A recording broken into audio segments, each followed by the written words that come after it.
Natural Lawn has been delivering beautiful weed-free lawns for over 30 years with environmentally friendly, organic-based treatments. Their proprietary fertilizer blends and expert soil testing mean healthier grass with fewer chemicals, safer for your family and the planet, with no contracts and guaranteed results. Let your lawn thrive at naturallawn.com. Portions of the following program may be pre-recorded.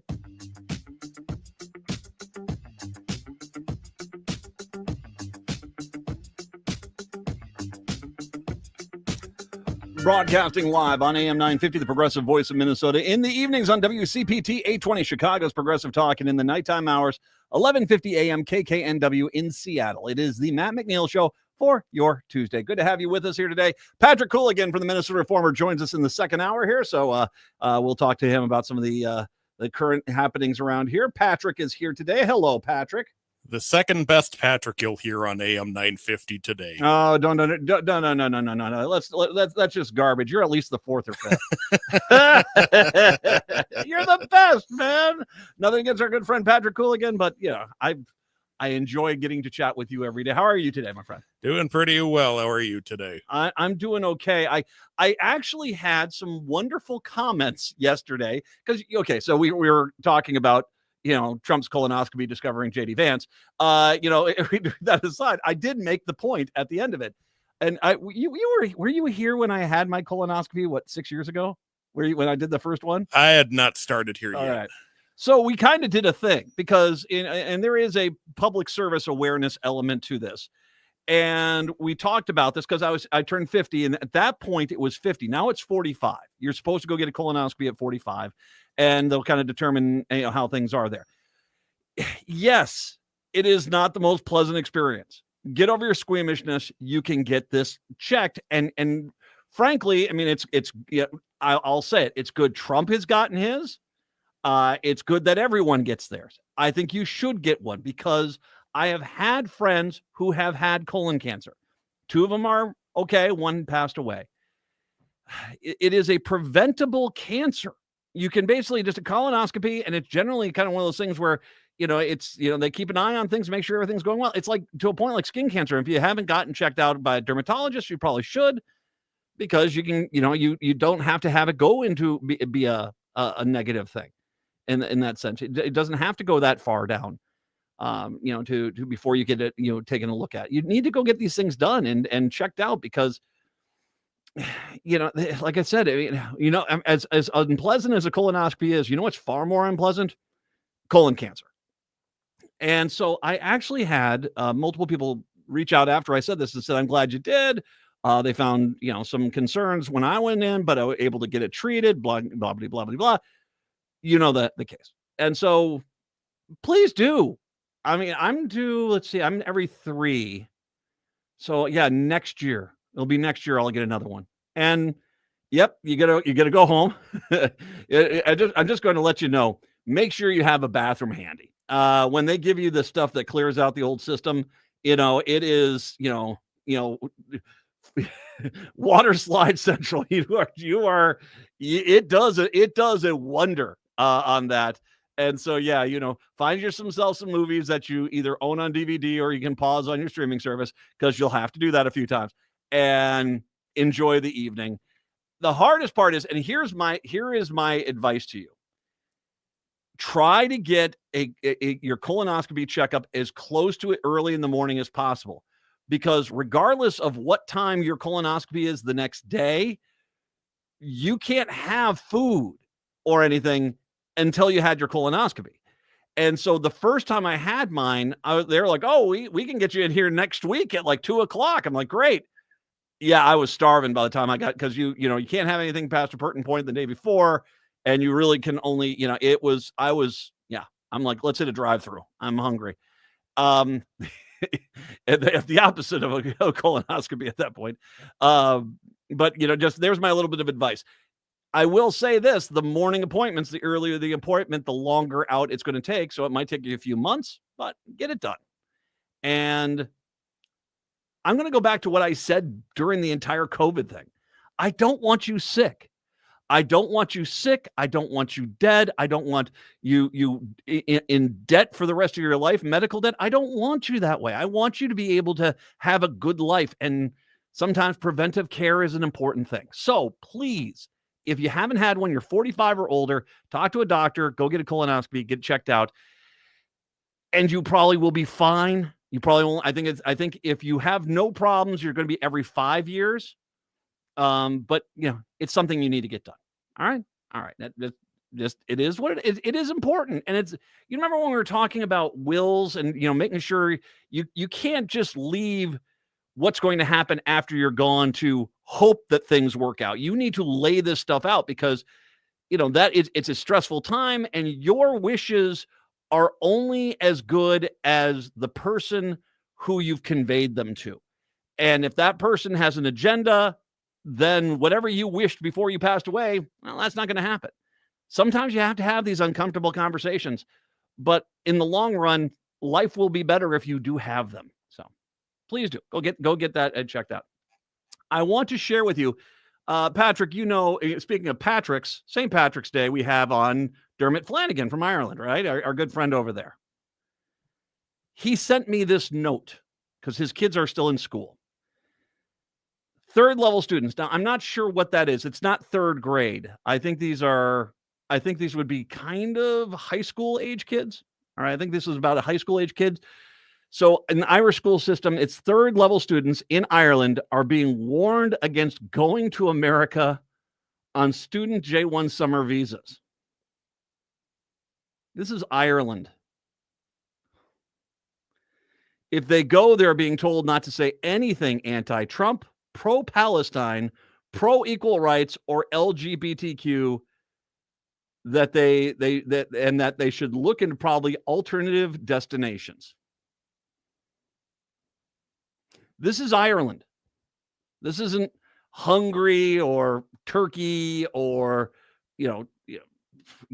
Cambodia or anything. This is one of our closest allies, and nothing against Turkey or Hungary or Cambodia. I mean, but this is Ireland. There has always been this shine on the apple for Ireland when they look at the United States.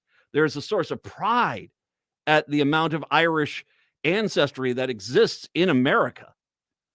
And Ireland is saying, once again, if you send your high school student to the United States on a J1 student visa, they are not to say anything anti-Trump, pro-Palestine, pro-equal rights, or LGBTQ, and that they should look into alternative destinations.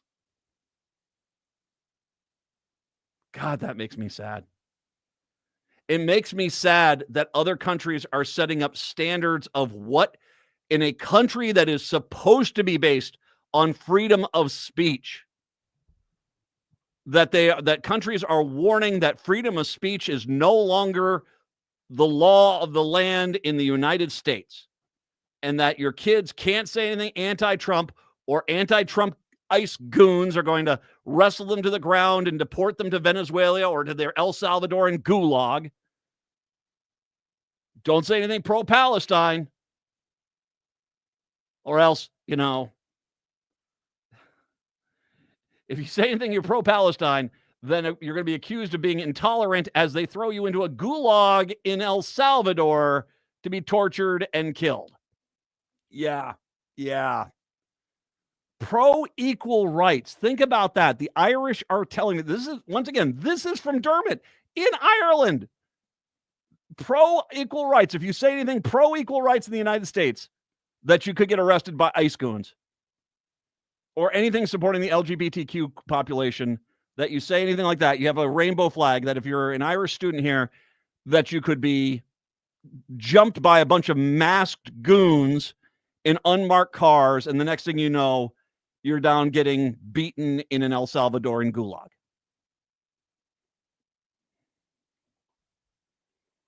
That is some scary stuff, man. That is scary, but it's only part of a larger problem here, and that the fact that this shine is clearly off the American apple at this point for the world. The world is no longer looking at us as the city on the hill anymore. No, they're looking at us as a disgrace, a burning dumpster fire of a country right now, and that is freaking clear, and that is disturbing. That aside, and I don't put that aside lightly, Trump's also going to cost us billions of dollars in the U.S. economy on travel and tourism alone. The U.S. economy is set to lose billions of dollars over foreign boycotts of Trump's tariffs and other policies. Bloomberg reported on Tuesday that foreign travel to the U.S. has decreased by almost 10% in the past year. So just a year to year, it's down 10%. A worst case scenario would be a 0.3% hit on the U.S. gross domestic product, about $90 billion, according to Goldman Sachs. Many potential visitors are now rethinking their vacation plans amid increasing hostility at the border, rising geopolitical frictions, and global economic uncertainty. One Canadian videographer, a 34-year-old Curtis Allen, canceled his upcoming U.S. trip after Trump imposed tariffs and said Canada should become the 51st state. We're not just staying home, Allen told the outlet. We're going to go spend our money someplace else. Didn't stop there. He also planned to cancel his Netflix subscription and boycott U.S. products at the grocery store. Now it takes us double the time because we're looking at where products come from, he explained. But this is Trump's America now. In recent weeks, Canadians have driven a 11% drop in hotel rates in northeastern U.S. alone. U.S. airfares and car rental rates also fell in March. I want you to think about the Republican areas which are touristy, most of Florida. The coastal areas of the southeastern United States, where a lot of the national parks are. I mean, a lot of the national parks are in deep red parts of this country. And when I have gone to the national parks, one of the things which has been pretty remarkable is the amount of international travelers. I mean, when we were out at Yosemite, I'd say half the languages we heard were not American English. Yeah, everyone, French, Germans, Russians, Chinese, Japanese, just the really amazing. Now, I want you to think about those. If you've ever been to a national park, you think these are areas which are fairly cut off from the rest of these states. I mean, they're out in the wilderness. So they need those tourism dollars. And now all of a sudden, they're not coming to the United States. Yeah, it's a shame how much money we're going to lose because Donald Trump is just an evil tyrant of a man. But on top of it, I once again want to go back. The Irish are now telling kids, don't go to the United States if you've got a J1 summer visa. Don't go there. But if you do go there, don't say anything anti-Trump, pro-Palestine, pro-equal rights, or LGBTQ. That basically now, where are we? We're in a world where basically freedom of speech, the rest of the world sees through our veil. There is no freedom of speech in the United States anymore. Because Donald Trump he's a jackass. It's the Matt McNeil Show. Connections Radio Show is all about tapping into our hardwired hunger to connect. We examine meaningful connections to ourselves, our community, and the world around us. By opening the door to innovative insights by a wide variety of interesting guests, we'll make the connections to something bigger than ourselves. Join me, Lori Fitz, your host of Connections Radio Show, and together we'll make the connections. Saturday mornings at 9 a.m. on AM 950, the progressive voice of Minnesota. Greg Bakken here. Like you, I love good, fresh, delicious food. So I want to tell you about this treasure in Roseville called Maverick's Real Roast Beef. Maverick's has the best roast beef sandwiches I've ever had. Made fresh every order. Add fries or onion rings dropped in the fryer when ordered, and you have a winning combination. Maverick's Real Roast Beef has a lot more than roast beef, so check out their website, mavericksbeef.com, or check out their restaurant on Lexington in Roseville. Hey, it's Freddie Bell, host of New Beginnings, designed for those of us more seasoned, I'll say, with informative talk on everything from health, finance, local and regional news, volunteerism, spirituality, and even a bit of humor tossed in. So if you're proud to be a more seasoned listener, tune in to New Beginnings Sunday afternoons at 1 right here on the Progressive Voice of Minnesota, AM 950. Hi, I'm Peter Solak. And I'm Adam Ostrowski. We are here at Woodland Stoves and Fireplaces to talk about the joy of live fire cooking. Cooking over a live fire is the oldest and most basic form of cooking. What's new is in the way fire is handled and its heat is managed. It's easier to experience and enjoy the smell and taste of food cooked over a live fire. Woodland Stoves and Fireplaces sells and installs live fire grills, fire pits, and ovens. Let us help you experience the smell, the taste, the fun of cooking with fire. Pizza was first made and is still best made in an open fire oven. The radiant and conductive heat of a live fire is unmatched for wood roasting and baking artisan breads too. Come see the many ways you can cook over a live fire. Woodland Stoves and Fireplaces has over 35 working wood and gas units on display at the corner of East Franklin and Riverside Avenue in Minneapolis. More information at woodlandstoves.com. Find the fire that works for you. Woodland Stoves and Fireplaces. Out of the ordinary products and services since 1977. End-of-life decisions are not easy to make. Hi, I'm Mary T. of Mary T. Hospice Care. It's important to make sure that this difficult time is meaningful and comforting to you and your loved ones. Our hospice team provides an individualized program of physical, emotional, spiritual, and practical care so your loved one is comfortable and not in pain. At Mary T. Hospice, we understand that choosing the right hospice care provider can be overwhelming, but we're here to assist you. Learn more today at marytinc.com.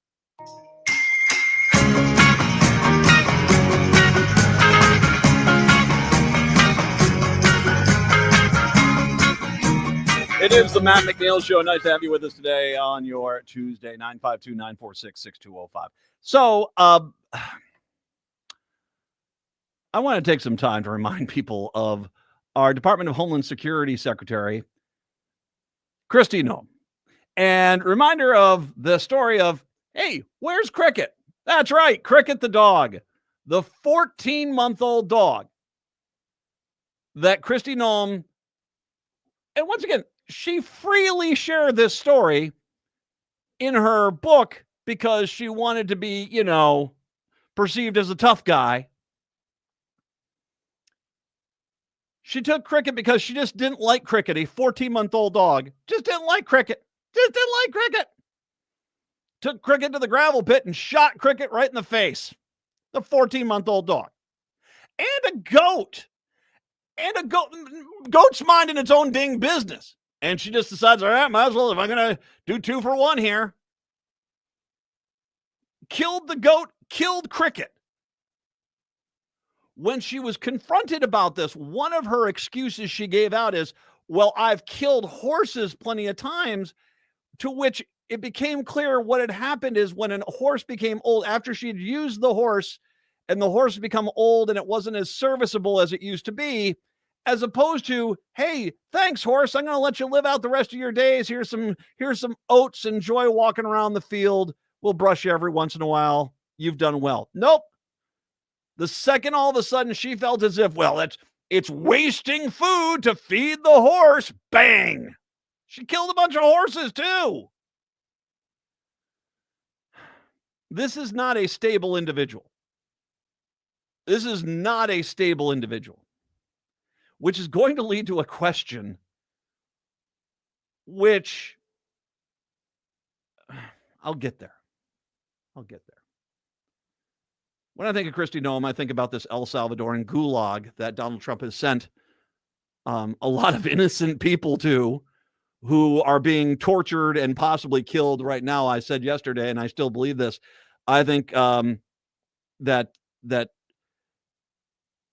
to me, it seems like this Garcia guy that from Maryland who is wrongly deported.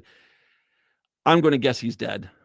I'm going to guess that, and if you know anything about El Salvador, he is this guy that is kind of a dictator down there. He has his death squads. They've got this prison where they torture and kill people. It is pretty ugly stuff. And my guess is going to be the second he got there, that the El Salvadoran death squads marched him out to the back of the prison, put a bullet in the back of his head, and put him into a pit. And that's the reason why no one wants to try to, well, we can't bring him back now. We can't. Well, no, you can't, because he's dead. And it's going to be interesting if I am right about that, because that's my gut feeling, is that this guy has already been killed. if that's the case, all of a sudden the same White House saying, well, we never ordered that. Yeah, and Trump did, without a doubt. The reason why he's so giddy about this is he loves the idea of torturing and killing people that he perceives to be bad guys because they create a villain scenario. And I'll get to that here a little bit later on in the show.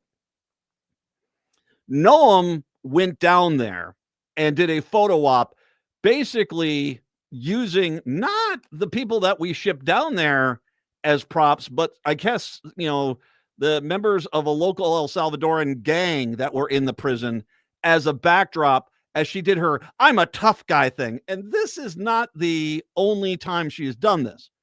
New report claims Noam is ruffling feathers at the Department of Homeland Security with her glamorous photo ops, complete with wardrobe, hair, and makeup, as Immigration and Customs Enforcement agents work to meet President Trump's arrest quotas for undocumented immigrants. Wall Street Journal dubbed Noam's efforts a made-for-TV approach to Homeland Security, while the Daily Beast referred to Noam as the ICE cosplaying Barbie whose ride-alongs are carefully curated for commercials and social media posts. Absolutely.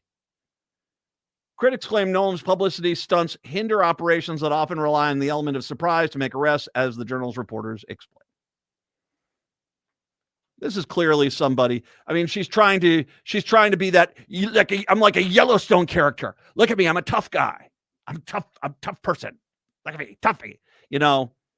Like I said, there is a broken, warped sense to this woman. And by the way, hey, for the record, I know people from South Dakota who think she's a loon ball, man. This is not South Dakota. This is broken person. Kristi Noem is a broken person. Whether that's her shooting cricket, the goat, the horses, her cosplaying down at the gulag in El Salvador, or her demand that she basically have her Instagram feed along for the ride on her make-believe ICE enforcement crusades. I had a question last night, and a friend asked me, and it got me thinking back to Kristi Noem at the gulag in El Salvador. The question was asked, do you think that if she, after the cameras were turned off, after the media was escorted out of the prison, do you think that the El Salvadoran goons that run that prison, the gulag, that are torturing and killing people, looked at her and said, tell you what, we're about to kill a few people out back. You want to come join us? To Kristi Noem, to say, here we go. We got guns all loaded. Don't worry. There's no fear here. They're basically tied up. We're going to shoot them like they're a dog at the gravel pit. Kristi, come on. This is a piece of cake. Now, I'm going to say for the record, I don't think she would have done it, but that's the key. I don't think she would have. Am I 100% convinced that Kristi Noem wouldn't have done that if the opportunity presented itself? I don't know, man. I could see her doing that. I'm not saying she is. She herself talked about how proud she was to take a 14-month-old puppy and shoot it in the face at the gravel pit. Cricket. And then, just out of spite, since if I've got to load the whole magazine, grab that goat too. And then when people said, oh my God, really? Her argument was, I shoot horses. You do?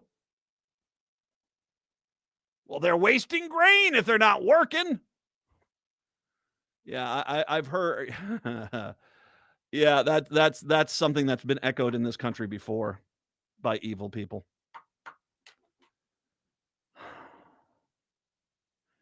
Could I see Kristi Noem if the El Salvadoran authorities said, hey, media's all gone.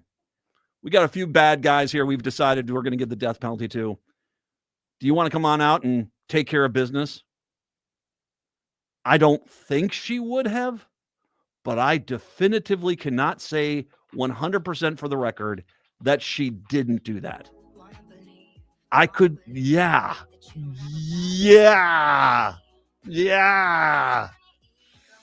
That is tells you how far this country has fallen. It's the Matt McNeil Show. Even when you're stone cold, you're sorry. Your Need to Know News headquarters, the Tom Hartman Program, AM 950, KTNF, St. Louis Park, Minneapolis, St. Paul, the progressive voice of Minnesota. A wonderful Easter is easy with the annual Easter brunch at the Park Tavern. Enjoy Easter ham, roast beef, all your Easter breakfast favorites, all the sides and desserts. Seating's from 10:30 to 3 on Sunday, April 20th, and you need reservations. $24.95 for adults, $19.95 for those 65 and over, and kids 12 and under, and 5 and under are free. And don't forget the hour of free bowling with every reservation. Call 952-929-6810. That's 952-929-6810 on Louisiana Avenue, north of Highway 7 in St. Louis Park. Easter brunch is fun and easy and waiting for you at the Park Tavern. Hi, this is Paul Metza, host of the Wall of Power Radio Hour. We have been on the air on AM 950 for 10 years. We feature cool people from all walks of life in all 50 states. We've had musicians, politicians, actors, poets, people with great stories or a tale to tell. Tune in every Saturday night at 6 p.m. on AM 950, and podcasts are available on all streaming services. AM 950, the progressive voice of Minnesota. When was the last time you had your roof inspected for extreme weather and hail damage? This is Chad, owner of AM 950, to talk about the exterior construction company I trust, Snap Construction. If you've noticed new roofing projects in your neighborhood, your home was likely hit by hail last summer and experienced damage. Snap Construction is helping homeowners like you, and they're the roofing specialists I trust. They are the most well-reviewed contractor in the Twin Cities and have a ton of positive customer reviews from homeowners just like you. Even better, Snap Construction's installations are backed by a lifetime warranty, so you know you're dealing with a qualified roofing expert. You want to work with a company that will be here for a long time after the work is done. Snap Construction has handled thousands of claims and will help you through the process. Do yourself a favor and get a free roofing inspection so you have the facts and peace of mind you deserve. Call Snap Construction today at 612-333-SNAP. That's 612-333-SNAP, or visit snapconstruction.com. Hi, I'm Scott Shamblot from Shamblot Family Dentistry. We're the fear-free, shame-free dental office. If you're having a dental emergency, we'll try and get you in the same day you call because we don't like to see anyone in pain. And we'll help you get through every appointment in the most pain-free way possible. As my daughter Rachel says, if you don't see my dad, please see another dentist. Take care of your teeth because they're the only ones you get. Shamblot Family Dentistry in Hopkins and St. Paul. Find them online at shamblotfamilydentistry.com or call 1-800-FIX-MY-TEETH.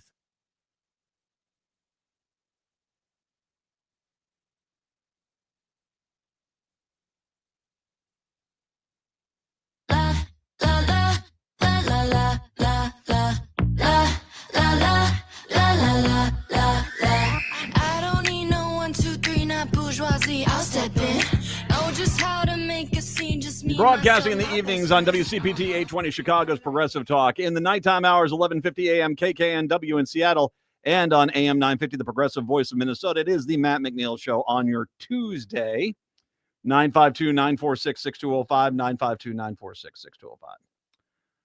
So starting off with a story, and you'll see where I'm going this, because this actually piggybacks a little bit on something I talked about yesterday. An Indiana mother who accused a teacher of indoctrinating children has been arrested after she allegedly brought a gun to school and sent threatening messages. Responsible gun ownership. That's right. Carrie Rivers, 48, of Indianapolis, pulled her daughter out of Valley Mills Elementary School in Decatur Township on April 9th after objecting to a school lesson that involved, she claimed, same-sex relationships, according to WTHR. According to the police report, Rivers complained that a teacher had given her daughter an assignment involving a same-sex relationship. Okay. When the police questioned the teacher, the educator said they'd been given the students an assignment about flags, during which they were shown the flags of various countries and states. The teacher also showed off their own flag, which was a rainbow flag that said "Be kind" on its face. I guess this is the school flag. So it's a rainbow. This is an elementary school flag with a rainbow that says, be kind. This is apparently what this mother insists was same-sex relationship indoctrination. A rainbow. Wow. The teacher also told police that after Rivers complained about the assignment, her daughter was dismissed from having to complete it. Not exactly a profile in courage, Indiana. All right. just saying.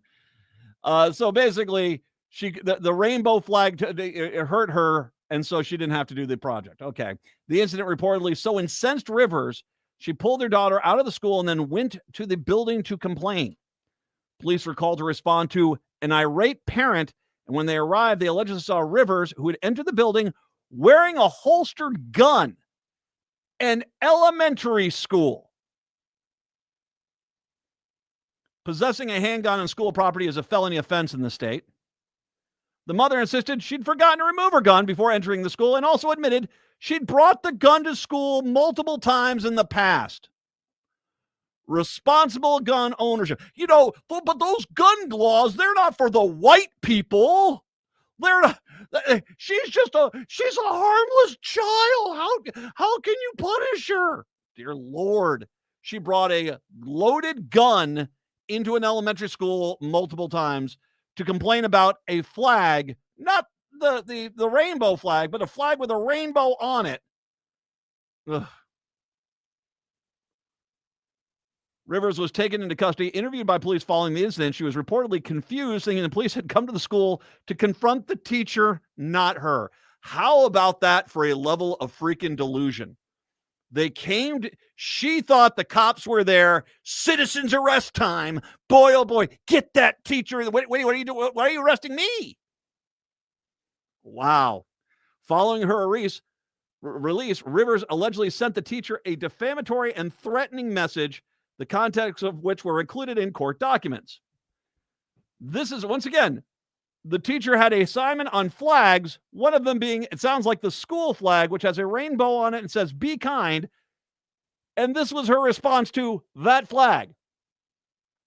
You're a child predator, and your only hope is your blank wife that a cop, otherwise someone else would have already dealt with you for your wrongs. You, now, by the way, we're using the word you for you, so the letter U. You messed with the wrong family. I'll tell you that. So please say your prayers, you are prayers, and kiss your kids goodbye and good night. You never know when God says it's our time, so always be prepared. The message also added, God will condemn you to hell not only for your personal beliefs, but the fact that you use your position to mess with the minds of our children.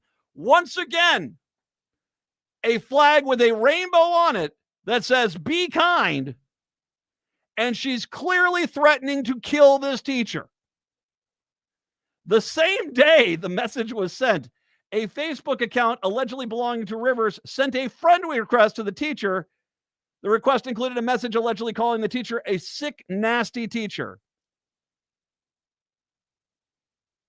You should never tell precious, innocent kids it's okay to be in a same-sex relationship, the message said. Once again, now, personally, I think that your school should represent all people in the community. It should. That being said, this teacher wasn't doing that. Just was a flag assignment where the school flag, which is a flag with a rainbow on it that says "Be kind," led to all of this. She has now been charged with possession of a firearm, school property, and harassment. Her first hearing is scheduled for April 15th, so today. Decatur Township Schools released a statement regarding the incident. No threats were made against students or staff at the time. The police suspected the parent had possession of a concealed handgun on her person and escorted her out of the building. At that point, they took possession of the weapon and the parent without incident outside the school. The statement said the parent stated that she forgot to remove the handgun before arriving on school property and that she'd carried the gun in a few times. Responsible gun ownership. It continued, noting the harassment aimed at the teacher. After the incident, it came to our attention that the parent had sent harassing and threatening messages to the child's teacher. A warrant was filed for her arrest, and she is not permitted on any Decatur Township school property. We are committed to ensuring the safe learning environment for students and the staff. We are grateful for the quick actions of the office staff and the school police in handling the situation safely. Yeah. Cuckoo for Cocoa Puffs.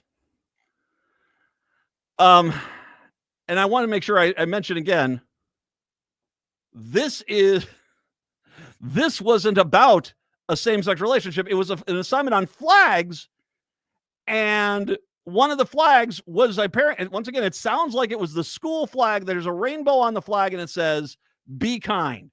And it set this woman off.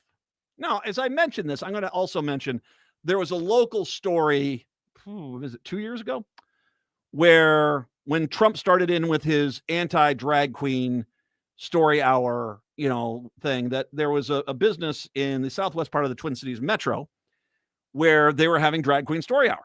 And this parent came in, this woman came in and was just atrocious to the business, accusing them of everything and anything. Similar to this. I mean, once again, what was the you're a child predator, your own hope is your blank wife that is a cop, otherwise someone would have already dealt with you. You mess with the wrong family. I tell you that, so please say your prayers and kiss your kids goodbye. Yeah. That kind of crazy, man. That is some serious, you are broke into the freaking core sort of thing. But same thing happened at the store that had the drag queen story hours. It's like, you're indoctrinating kids, you're abusing children. No, they're reading books to kids. You idiot. That is when we started, at least, that story that happened here in the Twin Cities. We started talking about this problem that the Republicans have, that they basically have a tendency that they have to turn themselves into the hero of their own story. They can't look at a situation through normal eyes because, in the case of Indiana, I'm upset because there's a flag with a rainbow on it that says "Be kind." Well, I look like I'm an idiot. So suddenly it becomes, this teacher's trying to indoctrinate children. I've got to save the children. Where's my gun? Yeah, psycho. Seriously. It's it's not just, people coming out and reading books to kids. It's they're indoctrinating them. See, they have to filter this through a fake villainy filter to turn these people into these uber villains. Greatest example of that is Hillary Clinton. Not only all she was the Democratic opponent to Trump. That's all she was. Hillary Clinton was just the Democratic challenger to Trump. What did they have to turn her into to vilify her? She's a demon creature, vampire that drinks the children's blood in the basement of pizza parlors. That was your narrative. It wasn't just, you couldn't just say, vote for me, I'm the Republican, don't vote for her, she's the Democrat. No, you had to create this insane world villain. Like every, last boss in every video game boiled down into one. And that is what you have to do to basically make yourself look like you're the hero. And by the way, and I know I will not let that go, because a lot of you guys out there, after that dude walked into the pizza place out in Maryland and started firing rounds, demanding to be taken into the basement so he could free the children that had been stashed there for blood drinking, and they informed him there was no basement to the pizza parlor, and the guy went, so they were making this up. No. Suddenly, all of you who were gleefully and gladly pushing that fake narrative, because now all of a sudden there was lawsuit potential. I have no idea where that came from. Somebody was saying it. Now, excuse me while I frantically scrub all these posts off my social media pages.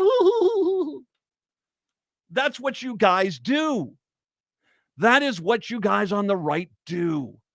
You create these fake villains which do not exist, because it's the only way you can validate yourselves as the hero of the story, because you're not the hero of the freaking story. Here's the one from yesterday. DHS spokesperson Tricia McLaughlin said Monday that this illegal alien is exactly where he belongs, home in El Salvador, referring to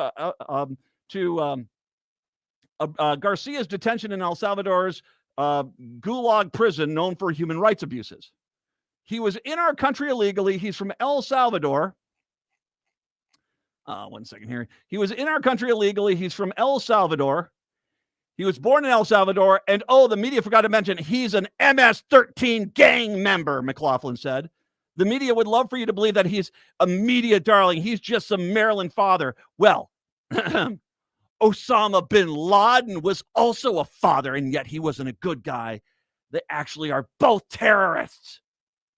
Garcia is neither a member of the MS-13 nor a terrorist. In fact, the immigration judge ruled in 2019 that his life would be in danger if he was to return to El Salvador. In contrast, bin Laden co-founded Al-Qaeda, responsible for the several terrorist attacks around the world, including thousands of deaths, including 2,996 people on September 11, 2001, on attacks on the United States. Not the same caliber, but it's the same technique. Whether that's a psychopath parent in Indiana bringing a gun into an elementary school and threatening to kill a teacher because there's a flag with a rainbow on it that says "be kind," or it's some irate woman who storms into a kid's bookstore to protest Drag Queen Story Hour because they're all grooming the kids, or it's psychopaths who they know they have to create a villain of the uber level to make Trump look sane. So all of a sudden Hillary Clinton is a vampire creature drinking baby's blood at a pizza place. Okay. And here we are. Garcia is bin Laden. Bin Laden. Just a dude from Maryland that your own administration admits he shouldn't have been sent down there. And here you are yet once again, comically, tragically, pathetically out there trying to make this guy into something that he's just not. Because once again, my gut feeling is he's already dead, and you eventually have to confess that he did it. So now it's, he was bin Laden Jr. Thank God we killed him back. Somebody killed him. We didn't order anyone to kill anyone. Was he killed? We don't know. It's, darn you, El Salvador. Republicans are broken. They're broken. And what's scary is the broken people have control. The broken people have control. And they are looking to basically push their agenda on other people. This is a scary time, folks. But when you've got to get to the point where you have to exaggerate to the nth degree to turn somebody into a villain to justify your actions, well, that's a bad sign. It's the Matt McNeil Show. Crooners is a classic supper club with a wide range of entertainment. Make your reservations for a parade of international, national, and local artists in the main stage showroom, the intimate Dunsmore Jazz Room, or outdoors at the seasonal Belvedere Under the Stars space. Or enjoy Maggie's Piano Lounge. Enjoy 4-star food and drinks with first-class supper club service. What are you waiting for? Go to croonersmn.com for more information and schedule. That's croonersmn.com. Everyone wants to maximize their dollar. If you're looking for a new vehicle, the only place to go is Rudy Luther Toyota. Consumer Reports Best of 2025 edition has the most reliable vehicles as Toyotas. The Toyota Corolla, RAV4, and RAV4 Prime top the list of the most reliable cars. And Toyotas are fuel efficient, meaning less money at the pumps. Consumer Reports Best of gas mileage ranking has the Prius Camry, Corolla Cross Hybrid, RAV4 Hybrid, and the Highlander Hybrid top of their classes. Reliability and fuel efficiency, you'll find them both at Rudy Luther Toyota, 5 miles west of Minneapolis on 394. Eat Local Minnesota is a great way to find locally owned Minnesota restaurants and food purveyors. You'll find high-quality food and unique eating experiences with dishes from around the world. Just visit eatlocalminnesota.com for your next meal. Crooner's Supper Club offers a classic nightlife experience with 4-star food, drinks, and entertainment. Enjoy local, national, and international artists in the main stage, Dunsmore Jazz Room, or outdoors at the Belvedere Under the Stars. Or relax at Maggie's Lounge. Find your perfect concert experience at croonersmn.com. Crooner's Supper Club, where old school charm meets modern nightlife. Cafe Latte combines a cafe dining experience with gourmet quality food. Plus, you can still do online ordering and takeout along with gift cards. Just go to cafelatte.com and choose from their ever-changing selection of award-winning salads, sandwiches, and soups. Cafe Latte is located off Victoria and Grand and online at cafelatte.com. Hey, it's Patrick. Spring showers may bring May flowers, but they also bring big savings with Zero Res. And right now, you can beat the spring cleaning rush with big savings and priority booking by calling our heroes at Zero Res. Zero Res removes winter's buildup and lingering odors, giving your home a fresh, spring-ready feel, preparing your home for the brighter days ahead. Just check out the almost 21,000 raving customer service reviews online with a 4.9 Google rating and see what all the hype is about. This month, get 3 rooms Zero Resified from Minnesota's #1 carpet cleaner starting at just $119 and take $75 off an air duct cleaning as well. You owe it to yourself and your family to breathe healthy, happy, and clean. Call Zero Res right now at 9520-RES or go online to ZeroResMinnesota.com and say you want the AM 950 special. Spell it backward or forward, it's the same. Zero Res. I was thinking about my time in space. I was thinking about the human race. In the age of tenderness and rage. Had me kicking through the end of days. It is the Matt McNeil Show.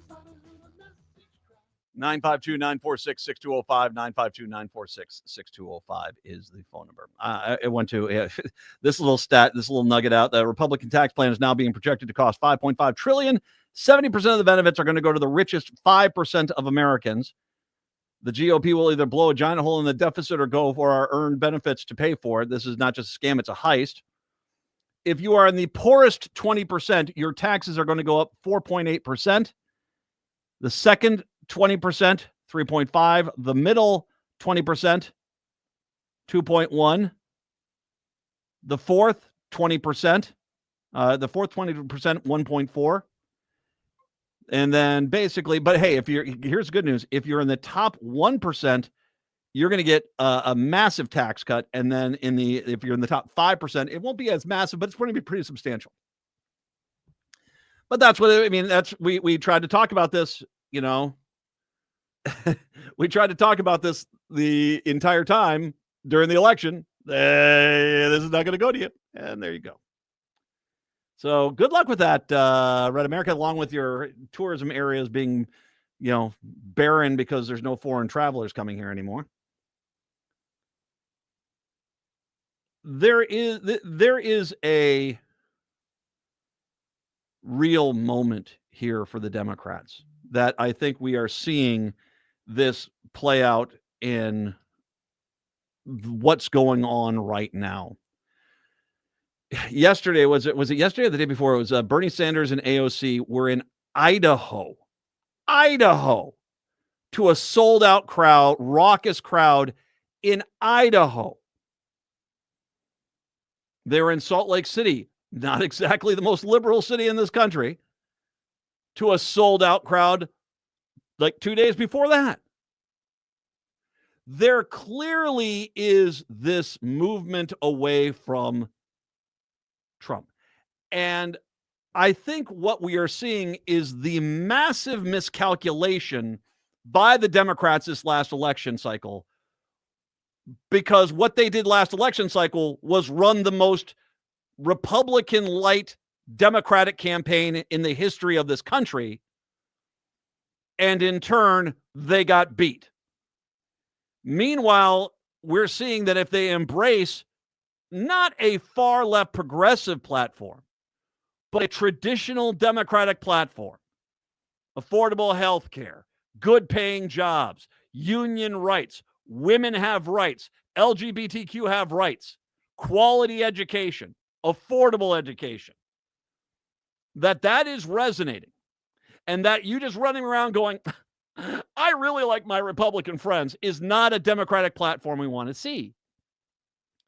So far, we have watched, and it's clear that the moderate Democratic side of the party, which, let's be honest, are really moderate Republicans who have basically realized that party is gone. So they just jumped on the opportunity bus and jumped over to the Democrats. That they're trying desperately to fight against this. That is clearly the movement. If you are a Democrat, you should be looking at AOC and Bernie Sanders and Governor Walz and Cory Booker and others who have gone out and basically are finding that populist message again about I'm here for you. Not my buddies at the Republican Party have told me I can sit next to them at the lunch table if I vote with them. And so I'm going to, because I want them to be my friend. We're done with that. Chuck Schumer, right now, Democratic voters do not want Democratic politicians who are acquiescing and bowing down to Republicans. I do not want a Democrat who sits there and when they say we're going to get rid of rights for the LGBTQ population, they say, well, as long as it's only a little bit of rights getting away, I'll work with you on that. Or when they say we're going to get rid of Medicaid, well, some of Medicaid going away is okay with me. I don't want you there.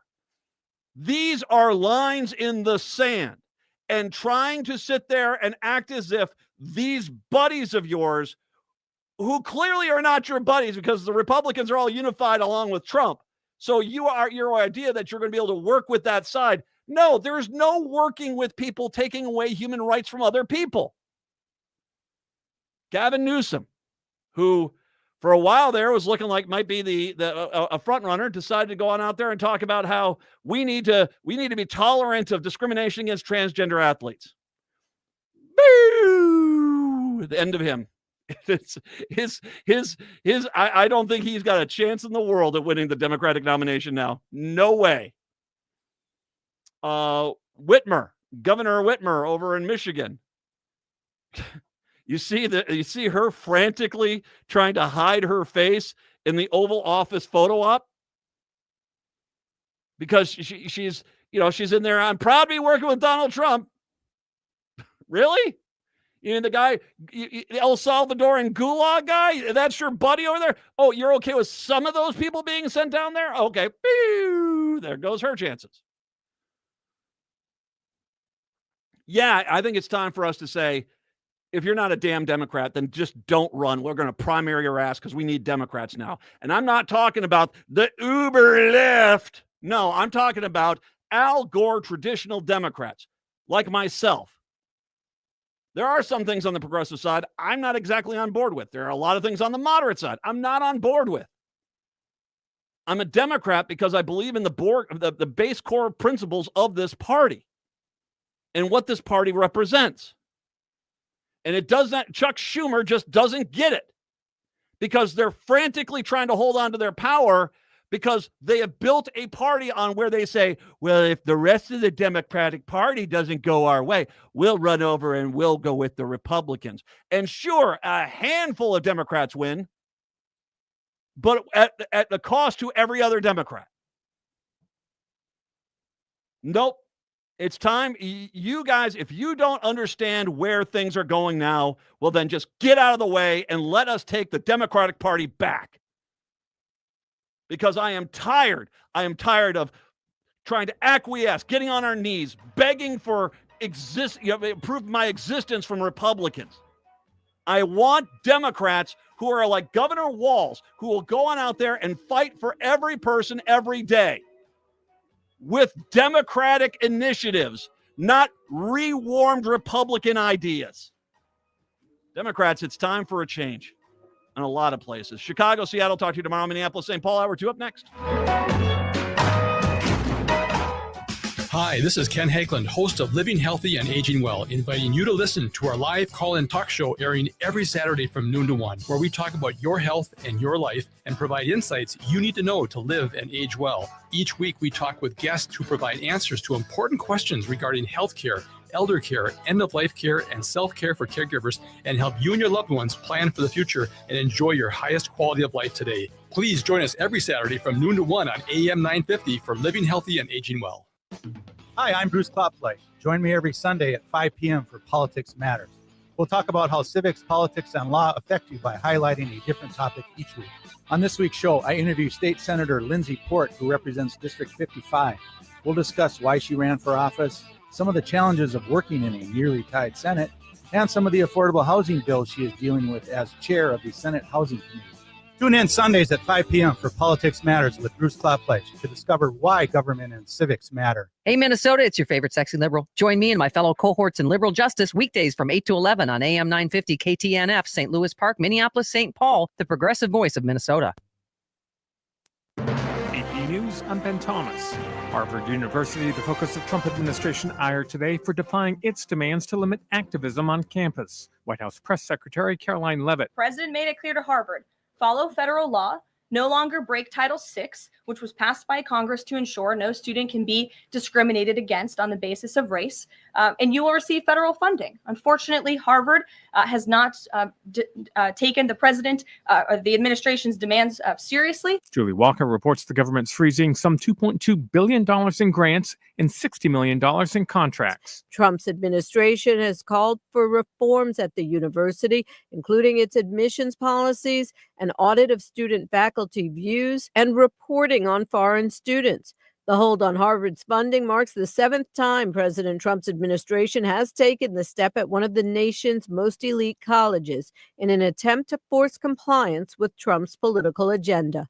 I'm Julie Walker. A quieter day in the trade war as President Trump considers a delay of auto tariffs that led to a quieter day on Wall Street, with stocks closing lower but not as dramatically. The Dow lost 155 points or 0.4%. The S&P slipped 0.2%, the Nasdaq less than 0.1%. A federal judge in Maryland has been questioning the Trump administration about its continued refusal to retrieve Kilmar Abrego Garcia from a prison in El Salvador, despite a Supreme Court order to facilitate his return. Meantime, President Trump's been talking about shipping U.S. citizens convicted of violent crimes to El Salvador. The AP's Nicholas Riccardi on the legality of that idea. He can't strip natural-born citizens of their U.S. citizenship. But if somebody came to the U.S. as an immigrant and earned their citizenship, there are a couple of very specific reasons that the government can move to rescind their citizenship. They'd have to prove something like funding of terrorist organizations or lying on their naturalization application. This is AP News. When you switch to Progressive, you could save bundling your home and auto. Then you could put that money towards some of the surprisingly more expensive things in life. May I help you? I just wanted to request a late checkout, please. Of course. That's $30 per hour for up to 4 hours. Huh. Okay, but if you can offer a late checkout, then that probably means no one is staying in that room. So if it's empty, maybe I can just stay a few extra hours. Oh, aren't you adorable? Life costs a lot, so bundle and you could save with Progressive. Progressive Casualty Insurance Company, affiliates, and other insurers. Not available in all states.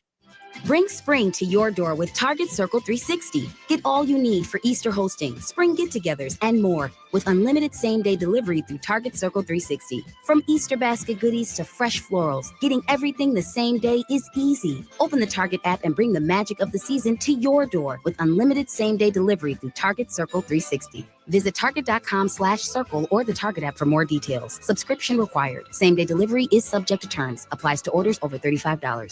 Are you experiencing troubles with thinking, comprehending, or speaking, have post-COVID brain fog, ADHD, concussion, tremors from Parkinson's, mental health issues, or simply striving to maximize your brain's potential? At Hypercharge Wellness Centers, we deliver transformative results for the brain. Hypercharge Wellness's brain fitness protocol utilizes cutting-edge modalities, including PEMF, red light therapy beds, and transcranial laser, which all work together to improve focus and cognitive functions. These treatments aim to improve the brain's blood flow and electrical patterns, which reduces anxiety and enhances relaxation, providing a comprehensive approach to brain health optimization. All are invited to experience this life-changing journey towards achieving the pinnacle of cognitive and emotional well-being. Call or go online to schedule your free Hypercharge Wellness introductory session, valued at $200 today. This is your opportunity to feel the difference for yourself. No matter where you are in the Twin Cities, there is a convenient location near you. Visit hyperchargeclinic.com now. That's hyperchargeclinic.com. Hypercharge is hope. I heard sex trafficking happens a lot in Indian country. What is that? Here are some of the real reasons why sex trafficking happens in Indian country. Unequal gender roles that were forced on us by colonization. Communities don't have enough resources. Silence around domestic and sexual violence. Lack of attention and justice for missing and murdered Indigenous people. There's a lot of behavior that keeps our communities out of balance. These are just a few true reasons why Native communities are targeted by traffickers. When these acts of violence happen in our communities, it opens us all up for exploitation. Sponsored by the Minnesota Indian Women's Sexual Assault Coalition. With your AM 950 weather, I'm Brett Johnson. Look for sunny skies today with a high near 54, tonight clear with a low around 34, and Wednesday sunny with a high near 62. Natural Lawn has been delivering beautiful weed-free lawns for over 30 years with environmentally friendly, organic-based treatments. Their proprietary fertilizer blends and expert soil testing mean healthier grass with fewer chemicals, safer for your family and the planet, with no contracts and guaranteed results. Let your lawn thrive at naturallawn.com.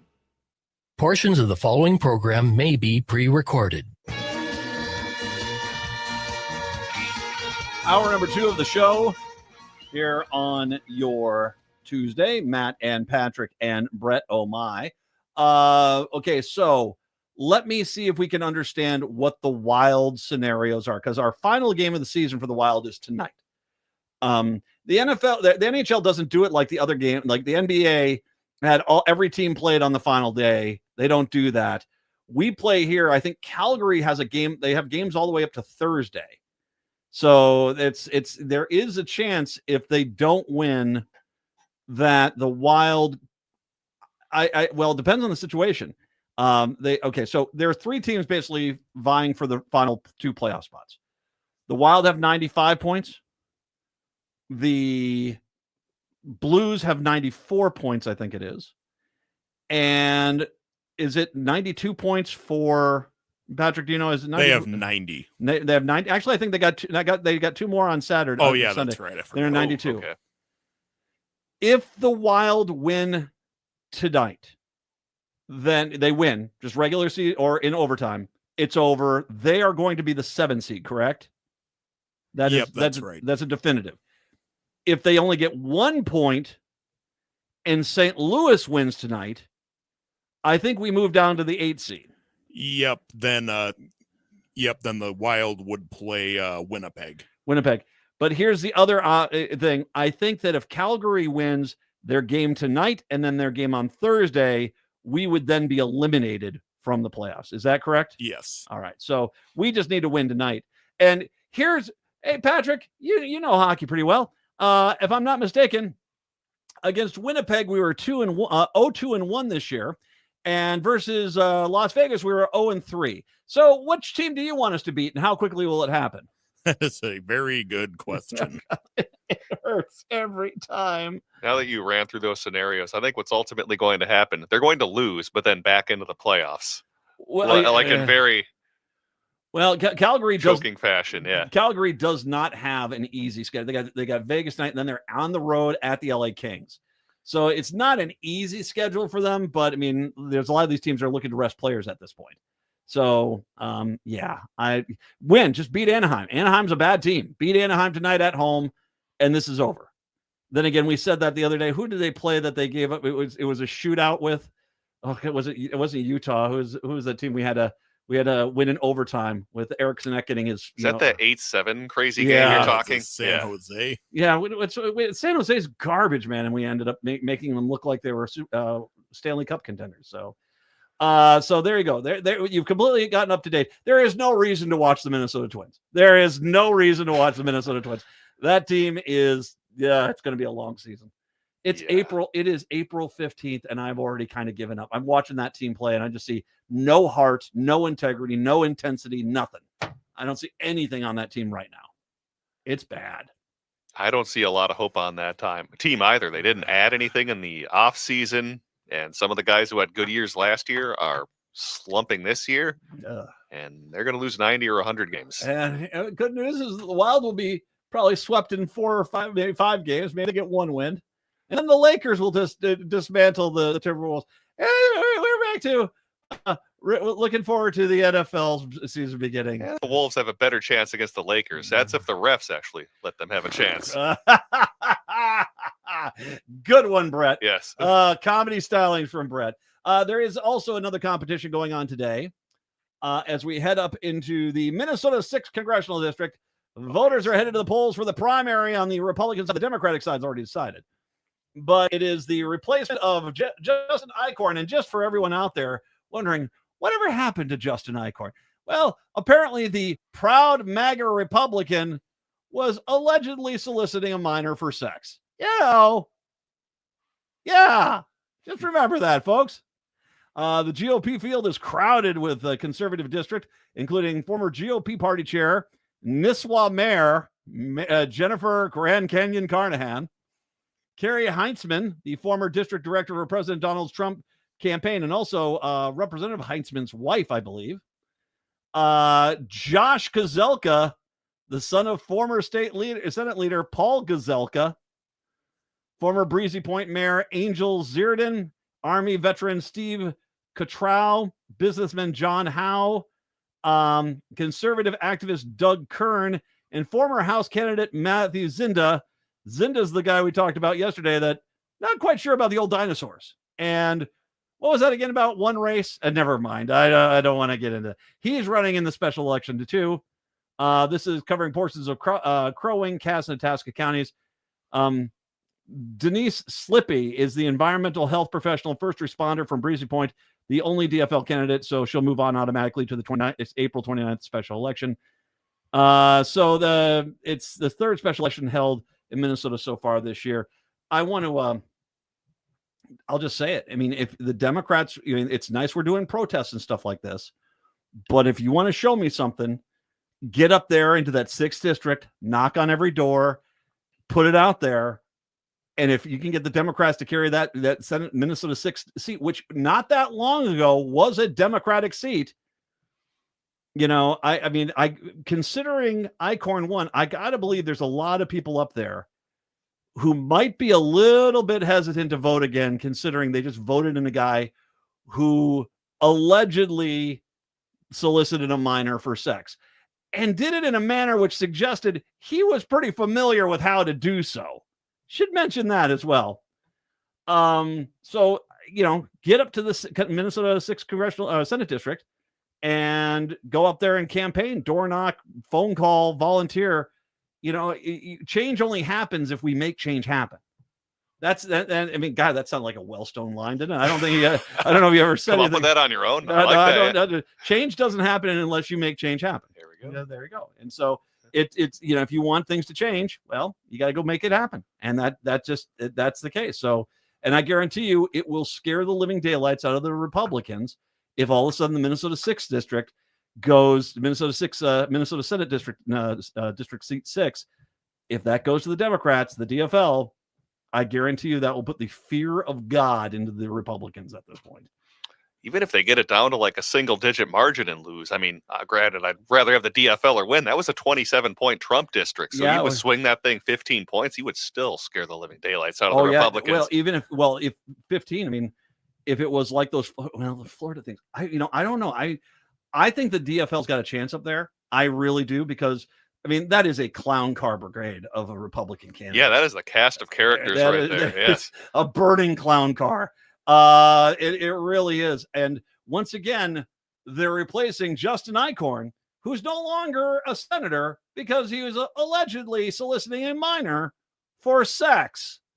So, I know they don't want to talk about that, but that's something we should, it should keep in mind a little bit up there. Just remember, as these people sit there and talk about how they have to stop transgender people because of, we got to keep the kids safe.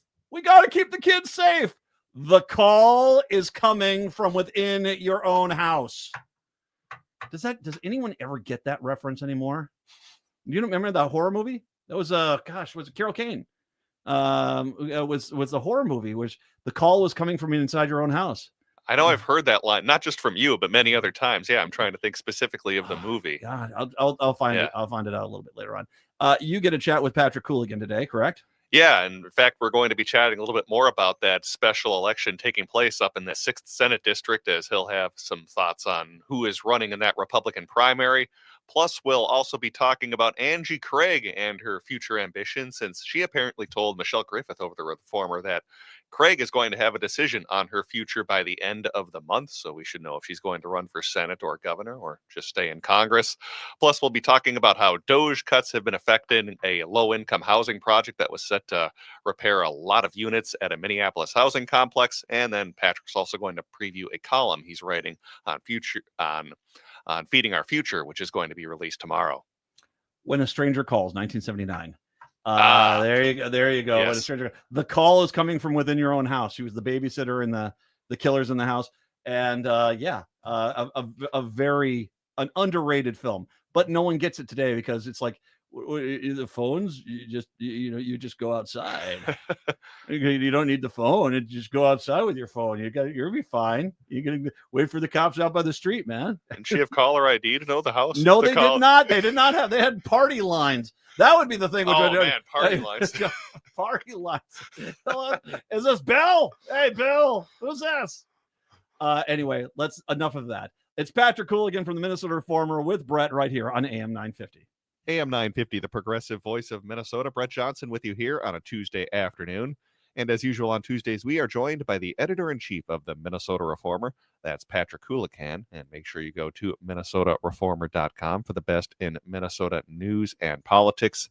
As today, we're going to be following a number of stories kind of in quick hitter fashion because there's a lot in the news to cover, including a special election primary that's taking place in Senate District 6.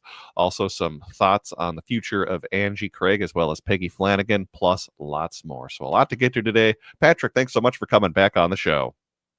Always a pleasure. Absolutely. So let's start off talking about politics and who's running for what and who might eventually emerge from primaries. We'll at least start on the statewide level because, of course, we are going to have an open U.S. Senate seat next year and very well might have an open governor's seat as well should Governor Walz decide not to seek re-election. But I want to start off talking about Angie Craig because Michelle Griffith had a chance to speak with her the other night, and Angie Craig told Michelle that she's going to make a decision about her future by the end of the month. And of course, Angie Craig could be running for either governor or senator. That comes at the same time as we got Q1 fundraising numbers from Peggy Flanagan, as she raised about $450,000. So some information to process with what's happening in that U.S. Senate race and maybe even the governor's race. But what should we make of that number that we saw from Peggy Flanagan, that $450,000 that she raised? And could Angie Craig be paying attention to that in terms of whether she wants to run for either of those seats next year? Well, Representative Angie Craig, who's won some close races in her second congressional district, although she's expanded the margin of victory over the years, she has said that she would make a decision about her political future by the end of the month, which is kind of interesting timing because Governor Tim Walz has said he would make a decision after the legislative session. So I'm not sure what that tells you about her interest in running for governor. And as you said, we do have some first quarter fundraising numbers, and she raised $1.2 million, which is a really robust sum.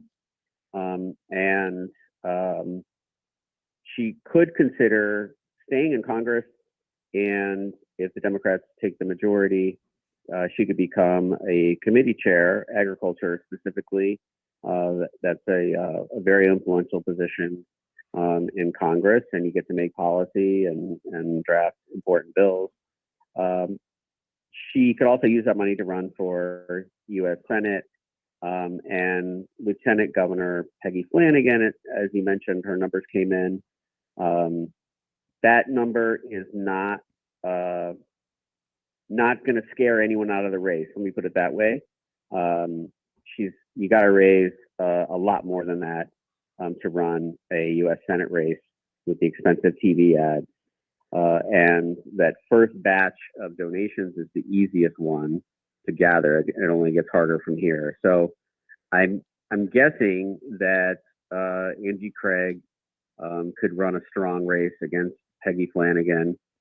But as you mentioned, she could consider running for governor, but she's not going to run for governor if Tim Walz is going to run for re-election. So if she's going to make a decision this month, that tells me that she's considering a run for U.S. Senate more than governor.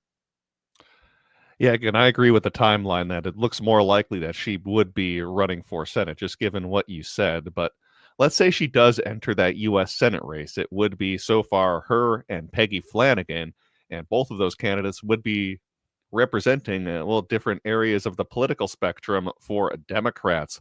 Would there be room for any other prominent challengers, or would we likely be left as Peggy Flanagan and Angie Craig as probably the two most high-profile names that could enter that U.S. Senate race? Or could we see some potential other big names enter the race? Obviously, there could be some smaller ones, but I'm kind of talking about more of the blockbuster names that are very likely to win. So what would you make of that if Craig does enter the race? A former Senate Minority Leader, Melissa Lopez-Franzen, has already announced. I think she's got a tough hill to climb, given her name recognition is probably close to zero.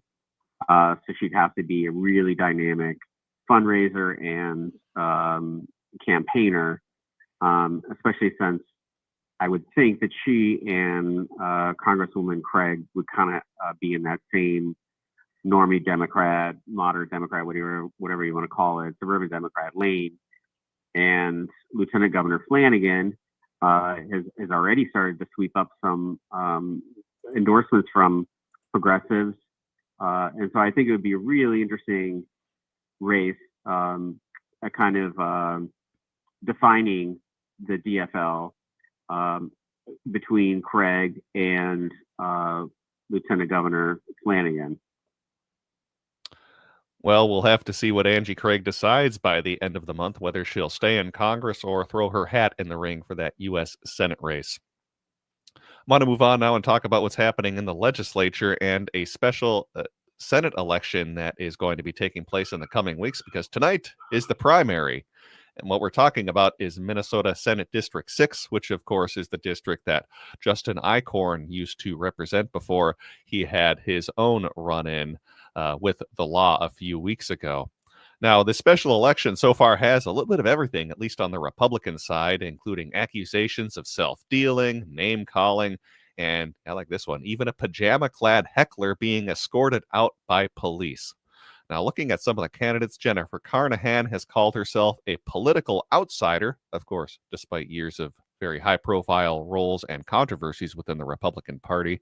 We also have Carrie Heinzman, who is the wife of current Representative Josh Heinzman, and she says the most conservative candidate and is strongly aligned with the Trump campaign, while Carnahan is framing the Heinzmans as political opportunists. We also have Josh Gazelka, who's in the race, who is the son of former Minnesota Senate Majority Leader and gubernatorial candidate Paul Gazelka. So certainly a crowded field of Republicans. As you take a look at this race, this is a very heavy Republican-leaning district, but should either of those, or with either of those three potentially emerging, would either of those three potentially put this seat in play for Democrats? Or what do you make of these three major candidates for Republicans that are seeking that nomination in Senate District 6? Yeah, a colorful race. I do urge your listeners to go find this story that Michelle Griffith wrote after she and Glenn Stubbe, the photographer, went up to the 6th and spent some time. It's a real colorful story, and as you said, there are some colorful candidates here. I think that Heinzman, who's the wife of the state representative Josh Heinzman, is probably best positioned. She raised a lot of money. She's got a lot of political connections, and the word around the Capitol is that she's actually kind of the brains of the operation. And the Heinzman family, she's evidently a very high energy person who's homeschooled their 6 children. And she seems like she was ready to go on day one, and has those political roots in the district. But certainly, Josh Gazelka's name is well known. He was even able to use his father's signs from 2004. He told us, so he's apparently pretty smart with preserving resources. And then, of course, Carnahan is actually a mayor up there and is well known, at least to some Republicans. Well known, notorious, whatever word you want to use. So yeah, it should be interesting. I think that Kerry Heinzman is the odds-on favorite. But these small, these special elections, especially special turnout primary, you just never know what's going to happen, and we'll just have to see. I think this the Democrat running is an intriguing candidate. It's a very difficult district for Democrats, but I think the special election will probably get some attention nationally as everyone's sort of on edge with special elections, seeing if the anti-Trump wave has already started. Yeah, and this would be a rural district that did go to Trump by, I believe, by about 27 points. So even if the Democrat, who, by the way, is Denise Slippy, ends up pulling in within, let's say, even 15 points, that could be another bellwether sign of a wave coming up in 2026. But of course, like I said, do have the Republican primary tonight to decide who will make it to that general special election to face Denise Slippy, who is the lone DFLer in that race. But yeah, I was surprised when I saw Carnahan's name listed up there. I thought she was living in southern Minnesota, but as you said, she is actually now a mayor of a small northern Minnesota town. So she does have at least somewhat of a base to work with up in northern Minnesota. I want to move on now and talk about another story that you guys have been working on the Reformer, and that has to do with Doge funding being cut off for this housing complex in St. Paul, which was, well, set to get a significant amount of money from HUD to rehab a number of units that had fallen in disrepair, as well as the building itself. So at Vista Village in St. Paul, residents are dealing with things like broken furnaces, water-damaged floors, and windows that ice over in the winter. And this was an affordable housing complex that was awarded $3.8 million in federal grants for those much-needed repairs, but the money has been permanently frozen by the Trump administration and Elon Musk's Doge program. The funding was supposed to come from a climate-related HUD program that's now been abruptly shut down by the Doge people in the federal government. So I think this is just another example of real-world consequences of what happens with Doge, as I think what was noted in the story, which I found is an important part of that, residents aren't even looking for luxury upgrades. They just want basic livability conditions, and right now they're not getting it, and it might be even longer before they get it thanks to these cuts by Doge. Yeah, I think that we're going to see a lot of stories like this rolling out over the next 6 months or year. I mean, we've kind of like heard about the cuts, but now we're going to see the real world consequences. And as you said, it's they're just kind of trying to weatherize this complex. And I thought it was a poignant photo that I saw of the giant check which they had made back when it was originally going to happen, sort of leaning against a broken swing set at this complex. So an outrageous story, a sad story, and really just the beginning, I'm afraid, of all of these Doge cuts. And something to keep in mind, all of these cuts, they're just not going to have any impact on the federal deficit because the money, the vast majority of the federal budget, the Social Security, Medicare, defense, and interest on the debt, and so they're not touching any of that. So they're going after Medicaid, but even that, even with the cuts they're making in Medicaid, it's simply just not enough to make any kind of dent in the deficit. And they're actually going to enlarge the deficit by giving out these tax cuts. Yeah, I encourage you to check out that story over at MinnesotaReformer.com, which puts a real world spin on what's happening with these Doge cuts. Final piece I wanted to talk with you about has to do with a column that you're working on that is set to run later this week in the Reformer, which basically just talks about everyone's connections to the Feeding Our Future scandal, which pretty much is everyone in government, which goes from the spectrum of Keith Ellison to Governor Tim Walz, Omar Fattah, Jamal Osman, Jacob Fry, and a lot more. And unfortunately, this is still a stain on Minnesota. And blame can really go everywhere. I think it's tough to pin it necessarily on just one person. But what can we expect from your column tomorrow, where you lay out how really there are a lot of connections with everyone in government and this whole Feeding Our Future scandal, and how we really failed to kind of snuff this out before it started to snowball? Yeah, I've been working on this for a while, since the Amy Bach trial. She was sort of the ringleader, the executive director of Feeding Our Future, the nonprofit at the center of the case. And I've been kind of sussing out the various ways that the case has connections to DFL politicos. And then just last week, there was a piece of audio in which Attorney General Keith Ellison was talking to at least two folks who were participants in Feeding Our Future. One person goes to trial later this year. Another person has already been convicted, and they are essentially lobbying him to try to get the money flowing again. The conversation took place a month before the FBI executed their search warrants, and Ellison seems kind of oblivious to the whole thing.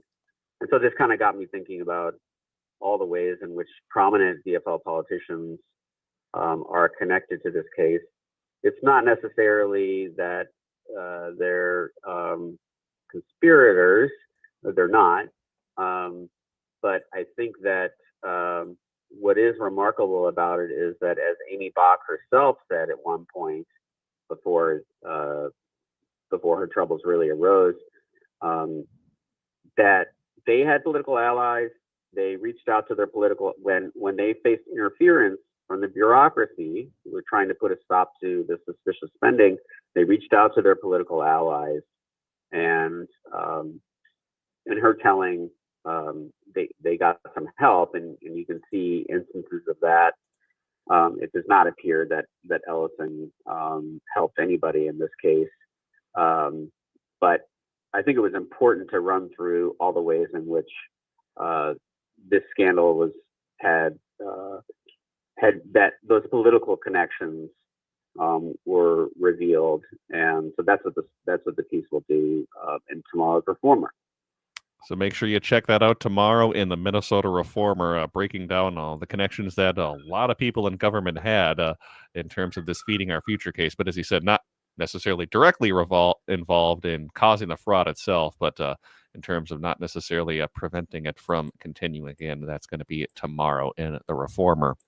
We have been speaking with Patrick Houlihan, who is the editor-in-chief of the Minnesota Reformer. Again, make sure you go to minnesotareformer.com for the best in Minnesota news and politics.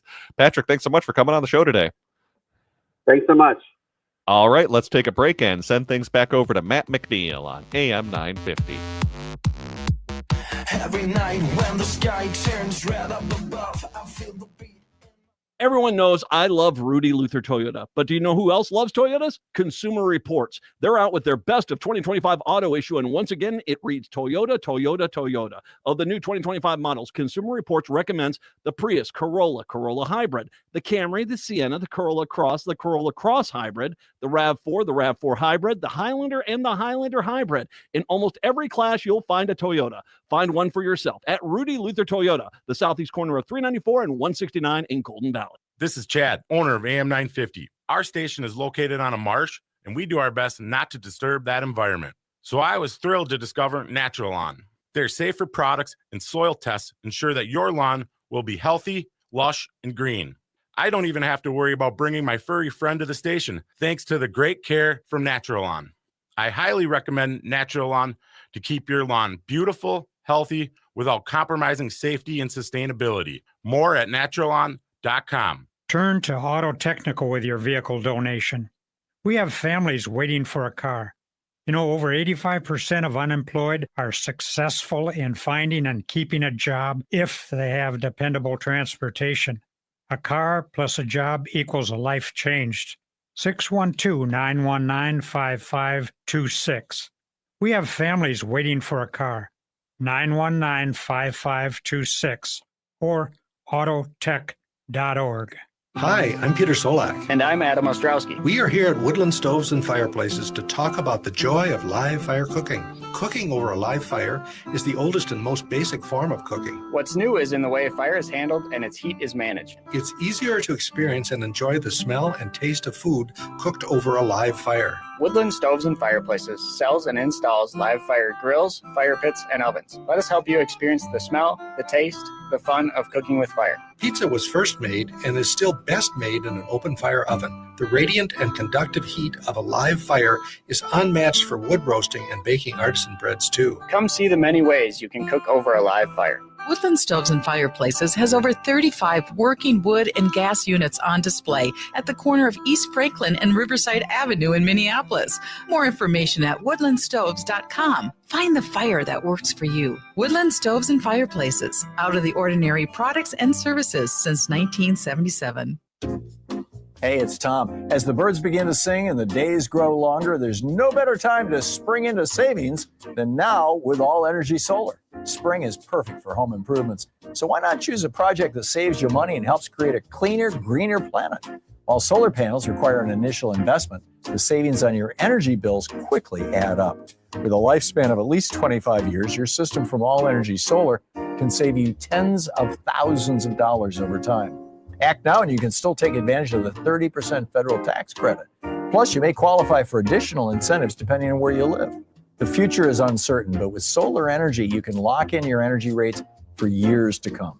With All Energy Solar's experience and expertise, they'll guide you toward a greener future and unlock the full potential of solar power. Take the first step toward energy independence and a greener future.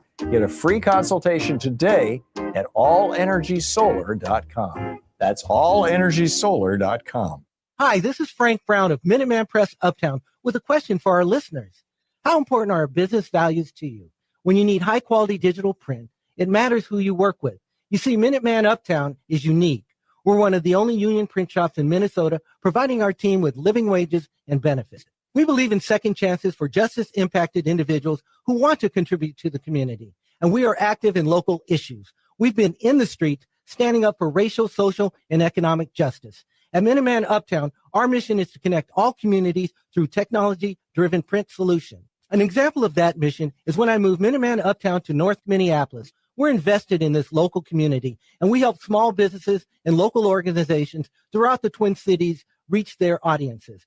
Reach out to Minuteman Uptown and partner with a printer that shares your values.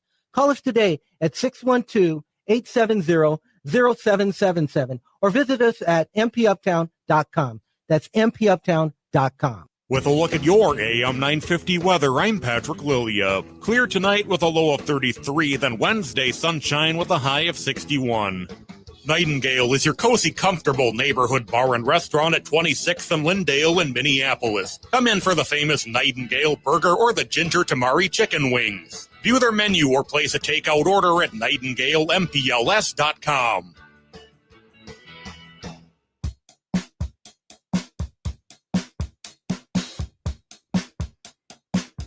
It is the Matt McNeil Show.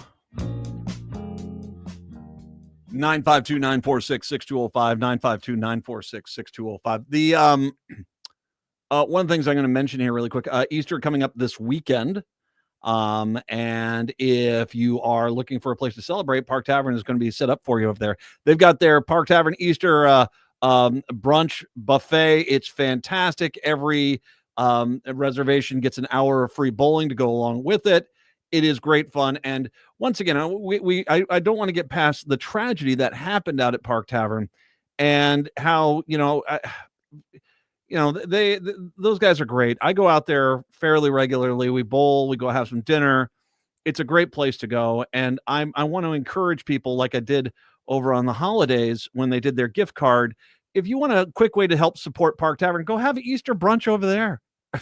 Well, first of all, you're going to get a pretty good brunch. All right. That is a solid endeavor they have over there. Absolutely wonderful. If you haven't done it, I've done it multiple times. It's just great. They've got a fantastic brunch. You're going to get a great meal, get some great family time. You do not have to do any of the dishes and clean up afterwards. They got that for you. You get to just spend time with the family on Easter. If you want to help support Park Tavern, go on out there, give them a call. And go to parktavern.net. Parktavern.net is the website. Parktavern.net. And get yourself some reservations. Go over there and fill the place up. And once again, help support them. As last year was a tough year, and they're getting back at it. And just they've got all my support 100%. Absolutely.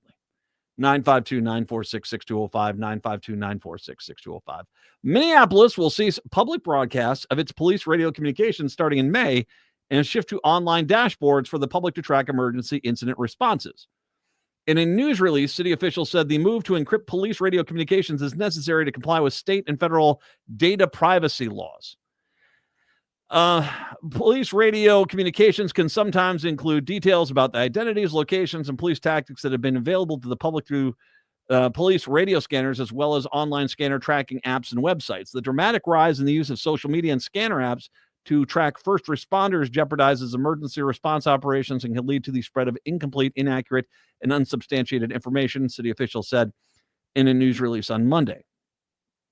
This can drive safety concerns for first responders and the public. Directives from the state and federal governments have long required agencies to protect personal identifiable information such as driver's license numbers and criminal backgrounds. Encrypting communication helps ensure city compliance while providing additional safety for emergency responders and community members. In place of live communications available to the public, the city says its new online 911 emergency incidents dashboard will be updated every 30 minutes and list 911 calls from the past 12 hours with incidents featured on a map and categorized by type and call and responding agency. Incidents older than 12 hours will be included in a separate dashboard for archived incidents. However, our critics argue the shift for the real-time public communications to a delayed online dashboard reduces transparency surrounding law enforcement. The press's job is to be a watchdog, said Latita Walker. Being able to at a crime scene as an investigator is unfolding while witnesses are still present, and to be able to talk to those people and get the unvarnished story from the people who are there, as opposed to just a sterile press release, has been finessed by public information officers. Very important to be able to tell the truth about the public what had happened. I will make an argument that I, to a point, agree with this. I agree with the idea that this should be more public. A reminder. Almost 5 years ago, George Floyd was killed in the streets at 38th in Chicago. The police department at that point put out basically a massive mountain of lies about what exactly had happened. And if not for people recording on the scene, we would have never known that 4 police officers murdered George Floyd in the street of Minneapolis. And yeah, I don't believe in that. But I also don't believe we should have masked ICE agents in unmarked cars running up and grabbing people off the street and chucking them in the back. I am consistent. I'm not one of these hacks that's out there, and when the police have done something wrong, I'm not out there saying, why are you wanting to release body cam footage? That's private. The police shouldn't be releasing body cam footage. No, I think that if a public police department is an accountable police department, and if people know that people are going to see what's going to happen, yeah, it changes the response. So I'm consistent. I don't agree with this. I think that there are some legitimate concerns about the public's right to know if they have the access to the information. I'm not exactly on board with this, but I'm also of the mindset that I don't believe that police officers should be able to hide their faces to prevent from being ID'd. I don't believe police officers should hide their badge numbers to prevent from being ID'd. I don't think police officers should be able to hide their body cam footage to prevent from being, criticized. You can't have it just halfway. And right now, there's a lot of right-leaning media outlets out there that are angry about this, but they don't get too angry when police, especially when body cam footage like Jaleel Stallings, it's like, wait, so you're going to release that? What about the privacy of the individual? Can I just bring up they had the shooting at the parking ramp across the street from Stella's, where Stella's used to be down in Uptown, and we said that I said the body cam footage not only can obviously possibly show the police's actions in a different light, can actually exonerate them. And we should note that just last year, they finally unlocked the video from the phone in that car, and it showed that the police indeed did not do anything wrong. That if their body cams they had body cam footage of that time, they will show they were 100% within the right to do what they did. So this is not just about, trying to persecute police officers. Sometimes it's about exonerating them from allegations. So I believe this should be the standard, that it should be out there. I'm just going to read this verbatim from the Racket, guys, because I've been enjoying the Racket. There are a few news outlets out there that I think just get what's going on in this country right now. At Racket's one of them. Rolling Stone is one of them. Reformer is one of them. Heartland Signal is one of them. There are some out there. Sahan Journal does a great job. They do. Absolutely. By the end of the month, new encryption methods will block public access to police scanners. And I'm sure your first response to this news is the same as mine. What is at Crime Watch Minneapolis going to do? Now, if you don't know, if you were blithely unaware of Crime Watch, or if they blocked you so long ago you forgot they existed, they blocked me on Twitter. I don't know why. I never really interacted with them, but one day I found out I was blocked, and I don't use Twitter at all. I haven't used Twitter in, since the election. So I'm getting up to 5 months now, 5 full months. Yeah. So almost 6 months. So it is what it is. It's apparently a profitable news service of and I'm going to read this verbatim from the Racket, a paranoid wingnut named Shelley Leeson, who essentially transcribes scanner reports to social media all day. A typical tweet, Minnesota's motto, criminals first. Naturally, Leeson is furious about this attempt to silence public safety watchdogs like Crime Watch, saying the only reason for this is to hide crime happening in Minneapolis, but she may be even angrier with supposedly less crime-fixated local media outlets. They don't want to report on crime. It's bad for their ad revenue, she writes, and absolutely hate that Crime Watch incessantly calls them out for how little or how incorrectly they report on crime. Yes, crime, which has historically been undercovered in the news. What's the old saying? If it bleeds, we know needs. There are certainly valid complaints about. By the way, there is tons of crime coverage in the Twin Cities media. It just is what just my perception of this is that she's upset more. The narrative isn't godforsaken hellscape crime happening again, as opposed to crime happening. I'm going to presume that's the case. I don't know. That they just because they cover crime. It just so if you're upset, it must be just how it's being covered.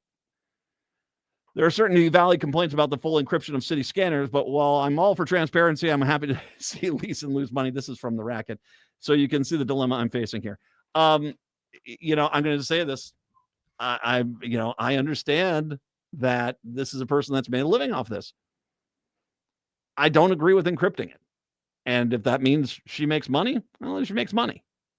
My guess is going to be, considering how chummy she is with some police officers, that somebody is trying to get her an encrypted receiver so that she can basically listen in. That would be my guess, is that some police, kind of in the same sense as was Rebecca Brunson, when she was police let her into the impound lot in Medina to look at the former Hennepin County Sheriff's car, which once again polluted every bit of evidence in that car.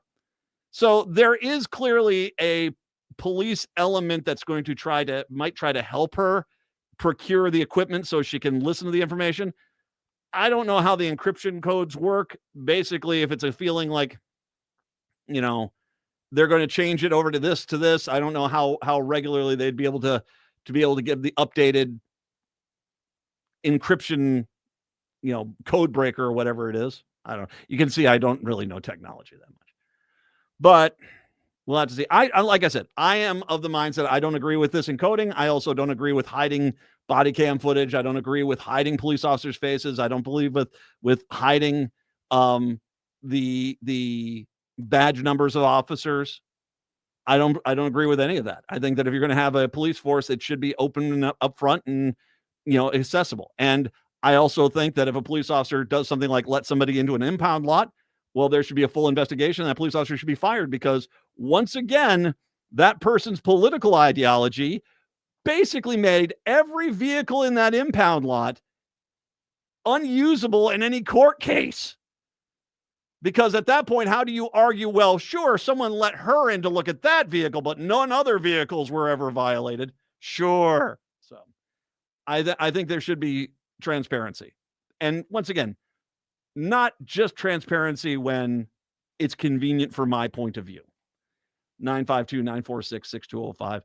They did, by the way, capture, speaking of police work, 35, this is not Michigan police work, actually.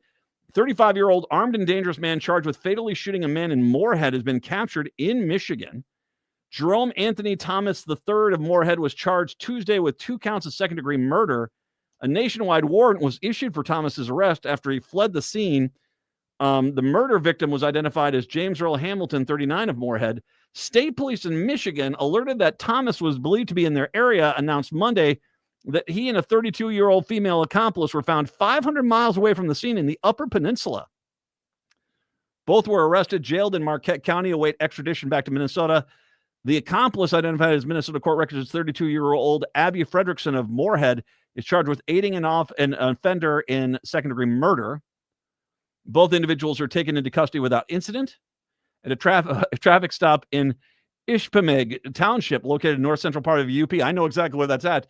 Negaunee, Michigan is right next to it, and Negaunee is where my great-great-grandfather started mining after the Civil War. He went up there, and he was part of the mining crews up there. Eventually, when they found iron ore in northern Minnesota, his son moved to Minnesota and took over one of the mines there. So I know exactly where this is at. While the hunt is still on was still on for Thomas, Moorhead police cautioned the public they should be considered armed and dangerous. Officers responded to reported gunfire and arrived to find Hamilton dead in a driveway with a gunshot wound to the head. Surveillance video from a nearby home revealed that Hamilton and a juvenile were in the driveway when 3 gunshots were heard as Fredrickson's green Chevrolet Trax with a temporary Indiana plate drove by. The juvenile told police that he recognized the driver and sole occupant of the SUV as Thomas. A female parked nearby told police that Thomas drove up to her vehicle, got out, slammed his fist on the driver's side window before firing one shot at her that missed. Thomas then drove off. Vehicle tracking technology showed the current vehicle as of Monday was in a rural part of Michigan. Also, the complaint continued Thomas's phone was tracked to the Duluth area where it has remained stationary for a significant amount of time. So they basically searched Fredrickson's Moorhead home and showed neighbors a photo of Thomas. They confirmed they'd been living there with Fredrickson. So basically, I think they've got enough on this guy. But sadly, someone killed in Moorhead. Good news, they did capture this person as they were on their run to Michigan. I will say this. I mean, when they captured him, didn't they just get did he drive into a snowstorm? Wasn't that snowstorm up there that got like 1.5 feet of snow? That's, it's one quick way to get caught. But as well, having a tracking device on your car makes it, kind of easy. 952-946-6205. We'll take a break, come back. It is the Matt McNeil Show here on your Tuesday.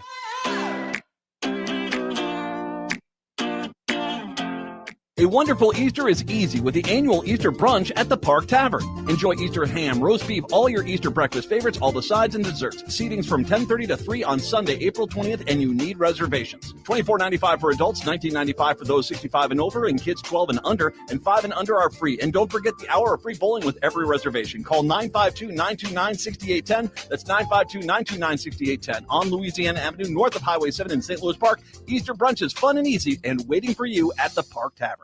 Hi, this is Laura. Listen to Food Freedom Radio every Saturday at 8 a.m. or anytime via podcast. Our individual health is connected to the health of each other and connected to the health of the earth. We know the problems with the dominant food system: climate change, deadening soils, nitrates in the water, factory farming, injustice, concentration of wealth.